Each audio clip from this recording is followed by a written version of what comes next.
Des milliers de médecins et de membres du personnel hospitalier tunisien en grève ont organisé une manifestation contre les infrastructures de santé publique délabrées du pays. Les manifestants ont marché de la faculté de médecine de Tunis jusqu'au ministère de la Santé. Les médecins ont organisé un sit-in près du palais du gouvernement, exigeant des réformes urgentes du système de santé et de meilleures conditions de travail. Nous protestons à l'échelle nationale pour montrer que tous les professionnels de la santé sont en colère à cause de la mauvaise situation et de la crise profonde dans l'ensemble du système de santé. Les infrastructures aux textes juridiques obsolètes des années 60 qui réglementent la profession ainsi que le manque de moyens dans les hôpitaux.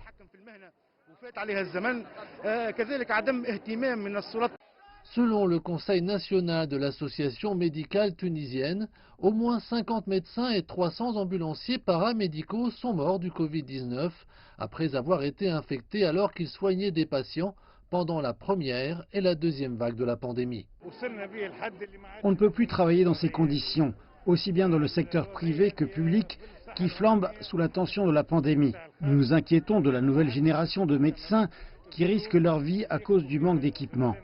Le nombre de décès parmi les médecins et les ambulanciers est en augmentation, alors que les autorités sont passives.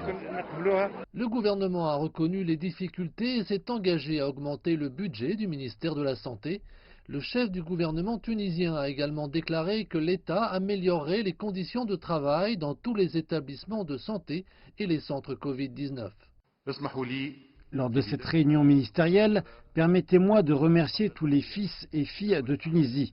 J'espère qu'ils sont en sécurité dans cette situation sanitaire dangereuse. Nous suivons l'évolution de la situation sanitaire et gérons la crise du coronavirus tout en améliorant les conditions et les moyens de lutte contre la pandémie.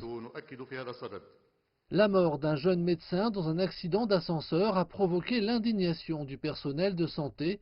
Badreddine Aloui, 27 ans, est décédé la semaine dernière après être tombé dans une cage d'ascenseur lorsque les portes se sont ouvertes sans cabine d'ascenseur à l'étage. Sa mort a également déclenché des appels à la démission du ministre de la Santé. L'association tunisienne des jeunes médecins a dénoncé les défaillances du système de santé longtemps négligé du pays. Les autorités affirment qu'un comité national indépendant sera chargé de suivre la réforme du secteur de la santé dans un délai d'1 mois.